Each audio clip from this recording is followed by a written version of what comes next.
Greetings to all our precious viewers. We welcome you to Choices. Thanks for viewing us wherever you are. This program is so designed with you in mind.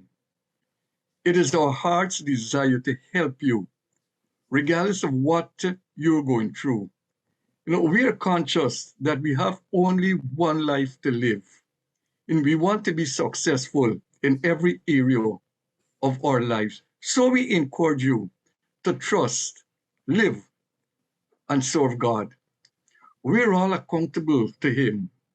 So when we complete this life on earth, God will be able to say, "Well done, thou good and faithful servant.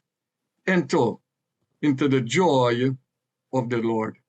From this set, we love you. You are our joy and crown. And so we encourage you to stay with us. It's a beautiful program, interesting program. God bless you. God bless beautiful Guyana. As we continue to look at how we could develop our nation, how we could foster values that will actually add to the prosperity and to the blessing of our nation, we recognize the importance of our stakeholders, all our stakeholders playing that pivotal role in terms of training and teaching our young people in particular. The whole issue of hard work, honesty, decency, integrity, discipline. These are fundamental values that we need to see transmitted across the nation as we are on this developmental trajectory. And it is so good to see many groups coming together to play that role where those values can be cultivated. And so our children would have these experiences that will add value to their lives and to the lives of their families and those to come. We recognize that all our stakeholders need to put their hands to the wheel so we could have the progress that we want. And the church is not exempt from this process. And so we see for example, we have 178,000 students that we superintend over in this nation, 178,000 children. And they're all now on vacation.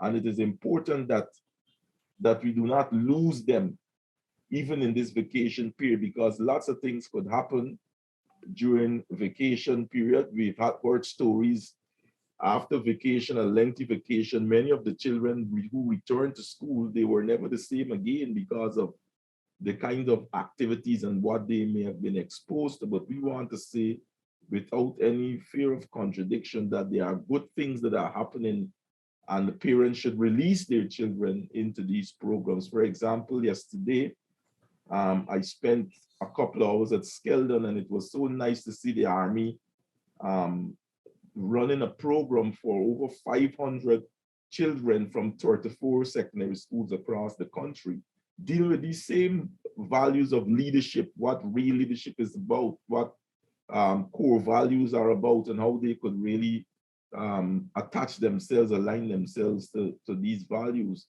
Then we have the Vacation Bible School, where children could be released, and we want to encourage parents to release children to be a part of these training programs. Royal Rangers, young boys, growing up, we used to be in the Boy Scouts and so on. And so all of these institutions, organizations, if you will, they contribute to the development of our young people. And so now more than ever, we need to see our young people being released into these organizations so that they could be taught and so they could become better individuals as they lead productive lives. Dr. Lee, you spent considerable years training some of the finest minds and bodies to become officers and gentlemen in the society. What advice do you have to give to parents and guardians at this point in time? Thanks, Bishop. I would like to, first of all, say that I benefited significantly from the training that I was exposed to, first as a recruit, and second as an officer cadet. And the training that I was exposed to brought considerable amount of discipline in my life. I would want to encourage parents. Dr. Hudson mentioned the lengthy period of time that our young people will be out of school. And oftentimes there is no structured program in place to, first of all, capture their energy, capture their imagination, and some of the skills that they have that need honing. And so I would want to advise parents to seek opportunities wherever they exist to ensure that their children participate. Why am I saying this? This period of time can be considered the formative years of their development. And if we don't capture it, or may I say capture it in the right manner or in the right way, in structured approaches, we can set them back. And also we can cause them not really to fully realize and develop their potentials. And so some of the programs that were alluded to by Dr. Hudson, I will fully embrace them. I know previously we had, for example, in the school system, we had the Adrian Thompson Venture, which was meant to expose young people, school age, the children from school, to build on one hand, discipline, integrity, respect for authority, and on the other hand, expose them to aspect of nationhood that will develop patriotism. And so there are quite a lot, but parents need to be not only informed, but they need to pursue those opportunities and ensure that their children are involved. So I want to suggest that they embrace those programs. Thank you, Reverend Asano, Reverend Singh. Do you have a word for parents and guardians and even young people and children with regard to what we call VBS? It is one of our more dynamic training programs for children and youth provided by the church. And I would always recommend that we send our children to these programs. You see, I think somewhere along the line I heard, if you think education is expensive, try ignorance. And we can see as we look around, without deliberate, systematic investment in our children and youths, other evil forces attempts from time to time to infiltrate and cultivate them. We will lose them. So we have to deliberately invest. And there are many churches who are offering, and at First Assembly, we have consistently been offering a VBS program. It does several things. One, it provides a biblical structure. Two, it helps to find and develop skills. Three, it builds character and discipline. And at the end of the day, not only the child benefits, the home benefits, the society benefits.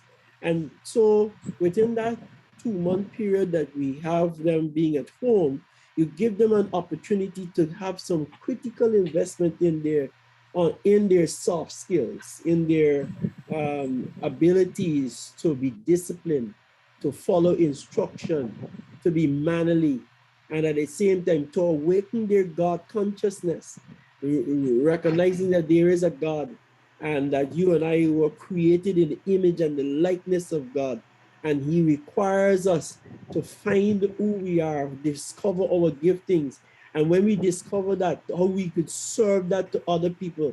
And by serving our giftings to other people, we find joy and satisfaction and fulfillment in ourselves. And at the same time, we are a blessing to others. So you discover how powerful it is to be a blessing to someone. And as you become a blessing to someone, God becomes a blessing to you. So I want to recommend, for example, First Assembly, VBS, I talk about First because I come from First and I know the program we have. And I want to recommend that. And I want to say, let us find a way to invest in our children. Just before Pastor saying, I recently saw in the newspaper there are those who are advertising robotics, advertising reading, advertising other skills. These are good programs. And I want to say the church also has a program. You can come and join it. I want to agree with Reverend Asano, and he went in detail. It's not always a time. At the end of this period, for this year, it would only be 1 week. And that is starting on Monday at 9 a.m. to 12 noon. We're going to teach them not only from the Bible. They have skills that we're looking at, and we want to help them to develop it. And so I want to challenge you parents, don't keep your children at home. I'll tell you this. I was in VBS for a number of years, and it is strange. The things that I have learned it nowhere else. I learned it right in VBS because I set my mind. I was focused on what I was doing. You will be surprised to know that you will get the best out of your children. We're trying to build them as an all-rounder. They must not only focus in one area or in one field as much as we could with the help of God. And so we have your children at heart. We want you to know also that they're safe. We have protection for them to cross the road to and from. So we take care of them as though they are our own. So you have no fear. Send them out Monday, sharp, 9 a.m. And we're going to do what we have to do. You do what you have to do. And with the help of God, we're going to do what we have to do. God bless you. Bishop, if I may share an example quickly. There's a young man who is currently an officer in the Guyana Defense Force. And his confession and his testimony is that he developed the love for and decided to join the Army while attending VBS. I just want to share that quickly. Wow. You know, I'm also Bishop. Now that we're coming out from COVID, any health concerns? And while you were thinking of what you will offer there, Deacon Orson, you are a computer specialist. You graduated from one of the top universities in England, and Deacon Martin, you are an entrepreneur. I noticed that you're being described as a futurist by a group in the United States, and the three of you, can you say, are these safety nets necessary? And could you talk to our young people? So I think I have some interesting examples of the value of these safety nets. So I was both in Royal Rangers and in the Scouts. And I'll talk about when I first learned how to light a fire. You know, we had competitions. And in the Scouts, a friend of mine told me, you could use camphor, just put it underneath your kindling and light it and you can catch quick. And I did that. And then I realized, after speaking with the patrol, with the Scout leaders, they were like, no, we didn't really want you to light the fire faster. We wanted you to learn how to light the fire in the absence of those sort of tools. So being in these sort of activities teaches you things that you would never know outside of these environments, and it also teaches you how to build relationships with people. I could also mention, Pastor Lee was in the Royal Rangers and also with the Pastors Kids organization, and I remember he told us that he could make water out of air, like if you're lost into a survival situation, you can make water out of air. And this was before Bear Grylls and all of that. And during that couple days survival camp or whatever was there, he showed us you put the plastic, you dig a hole, you put a cup, you need a plastic to spread it across, and you put a brick on top, and then you just wait. And after 3 hours, you could have a solid tablespoon of water, So those were the interesting things that you're able to learn. And as you engage in these sort of activities, you learn patience, you learn how to manage your tolerance of different persons, you understand how to communicate. And these are things that you cannot learn in the traditional school environment, or you might not learn as well in the traditional school environment, because you're in a situation where you have to rub shoulders with other people around your age under the leadership of persons who will keep you safe, but also give you the freedom to go around and explore. And one other one I would highlight again with Vasily is he taught us how to create a flotation device out of jeans, where you would lash your jeans in the water, tie the bottom of your jeans, and you would now have your own flotation device. Now, it can't save you if you have to be in the water for a very long time, but it'll keep you going for a little bit. So definitely send your children out. They're going to be unique experiences, and definitely they could become more well-rounded individuals. Martin, thanks for taking us through all the joys of Royal Rangers. It's indeed a nice, safe environment where our children can learn lots of new things. And I want to stress on the part of it being a safe environment, because for the last 2 years or more, our children have really been locked up inside, sitting in front of computers, in front of their phones because of COVID. So it's a wonderful opportunity for them to be able to interact, but do so in a safe space.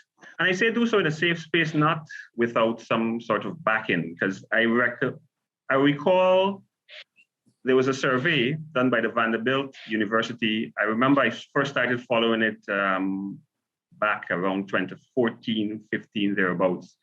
And it's done on the Latin American Public Opinion Project, LAPOP. And they were talking about the trusted organizations. And interestingly, when they did the survey, and it continues to be the same thing over the years. I checked the 2016 when nothing much had changed in that regard. They said one of the most trusted, or not one of the most trusted, but the most trusted organization was actually the church. The church was at one end of the spectrum. And interestingly, in Guyana, this is Guyana statistics, by the way, the police were the other end of the spectrum. And so you had the church, and they chose to highlight two aspects of the church. The evangelical, which was, and the Catholic, and the evangelical was slightly ahead of the Catholic Church in terms of trust, but these two organizations were leading in terms of being trustworthy. So I mentioned that because I know a lot of parents, you're sending your children out. Sometimes, in some cases, you're sending them out for the first time, especially if they're the younger ones, and you want to know that they're safe. And I urge you that the church is a safe space. Not only would they be taught the great life skills, but they will be taught great morals. And our children, when they're stuck behind all those laptops and iPads and all of those devices, there's lots of things out there. I mean, we've been talking about lots of ills, about Molly and ecstasy and all of those things in the past weeks. You know that there are lots of ills out there. So it's important that you expose your children in a safe environment. So good teaching and good fellowship. So I urge you to send your children out. Amen. Indeed. I am definitely an advocate for sending them out to VBS as well, too. I know we're concerned about the safety, health related for our children, but I want to say to you, it's time.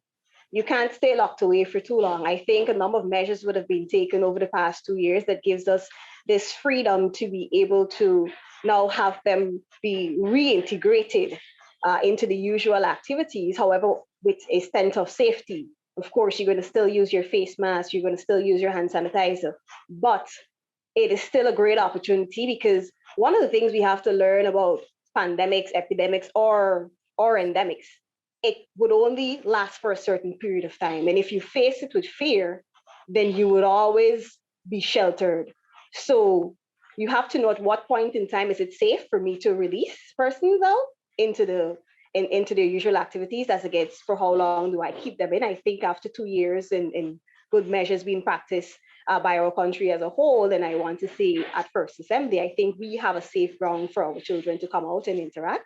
I love VBS. I am always excited about VBS. It doesn't matter where I am, I'm always thinking about VBS because I know it's an opportunity to build character. I think that's one of my favorite things. I don't want to mention all the other stuff the persons would have done, would have already spoken about. But for me, character building is something that I take pleasure in because I feel it's a space where, irrespective of your age, you're allowed to express yourself.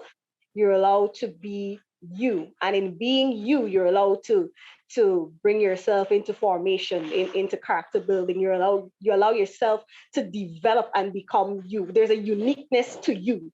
And it's okay to be different from the rest of persons because it's differences that helps to make our society the wonderful environment that we would want it to be.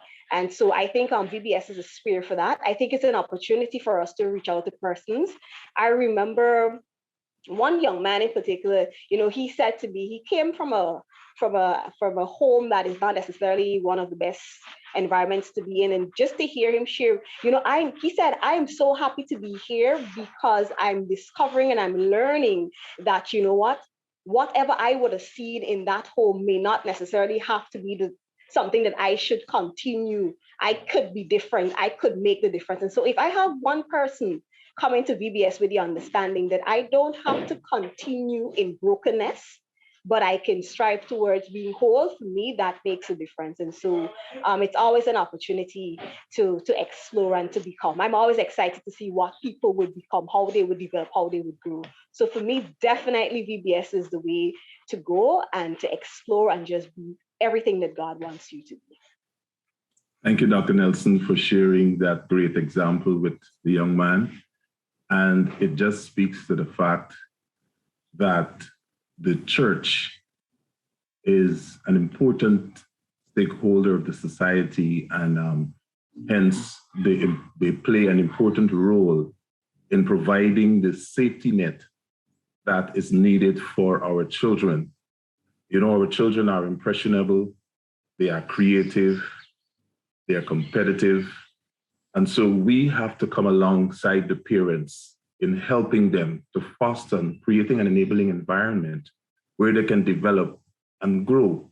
And so the social interactions, the biblical training, it helps to bring stability in their lives from a young age, because believe you me, there are other stakeholders that are vying for the mentoring and teaching of our children. And we have to be very careful. So I know Dr. Hudson spoke earlier about the fact that our children are on vacation, but parents and caregivers, I don't believe that we have that luxury. We can't delegate parenting. You can't take a vacation from parenting. So we have to constantly work together, provide that supporting role. And I believe the church and the programs that we offer will help to bring that order, that discipline that is so vital, teaching them coping skills, teaching them how to resolve conflict. And when we do that, our children will become stronger and better citizens of society. I want to commend the University of Guyana also, and in collaboration with the Ministry of Education, a number of students who have just completed the National Grade 6 assessment, they're actually going to get a living experience at the University of Guyana through the sponsorship of an organization to study robotics and this whole thing about character building and so on. And so I know a young man who's excited and he's said to me, Dad, I will not be with y'all for the next 2 weeks, so y'all will have to manage without me and so on. But I mean, it's such a powerful thing to know that the University of Guyana, in collaboration with the ministry, I mean, is moving in that direction, because you know what they're getting there? They're getting the experience of what it is like to to go on a scholarship, to be away, to study and to live in, where you build relationships and so on. And I don't know if all the places are taken as yet, but I think something like that is also vital as we even look to see how we could transform Guyana. There's been a talk for a little while now, we have not been moving in that direction, and it's so great to see that many of our young people locally now, this thing has come home now, where they could have that kind of experience, where there's the Institute of Applied Science and Technology and all that. So these children will be exposed. I think that's tremendous. Limar, as a law student, you had an interesting opportunity to interact with students at is that a secondary school? Could you share your interaction, please? Yes, Bishop. I'd like to thank my leadership, Bishop Messiah and Reverend Tasana, for providing that opportunity. I speak today also as a product of Vacation Bible School, so I must pay homage to the late, great Pastor Jack Munn, because I went and shared at a particular secondary school that is located, Lodge Secondary School, and I had the opportunity to share and motivate them. So one of the things that I told them was something that I learned from VBS, was to be mindful of the company I keep, and that within me there's purpose. And so it was quite interesting because I wanted to know what would I tell these children when I go there to motivate them. And I told them something from my heart. And I looked at myself and I was like, I'm going there because people believed in me. I'm going there because my leaders believed in me. And so I communicated that same belief. And I spoke to them on a number of issues. And one of them told me that they wanted to be a soldier. So I was like, yeah, one of my mentors, is Dr. Lee. So I speak to soldiers. And so it was quite an interesting experience. And I must commend the Ministry of Education for the summer camp format, because they could have gone there with casual clothes, and a number of professionals, the different stakeholders, they spoke to them on various issues and tried to inspire and educate them on how to be better students. So I must commend the ministry for that. This is Choices. Thank you for inviting us into your home. We'll see you next week. God bless. We thank you for joining us on Choices today. Remember, you can join us at First Assembly, LNP Durban Street, Workmanville, Georgetown, Guyana, for any of our special services. I'm Celicia on behalf of the set, reminding you that your whole life is the sum of your choices. God bless you.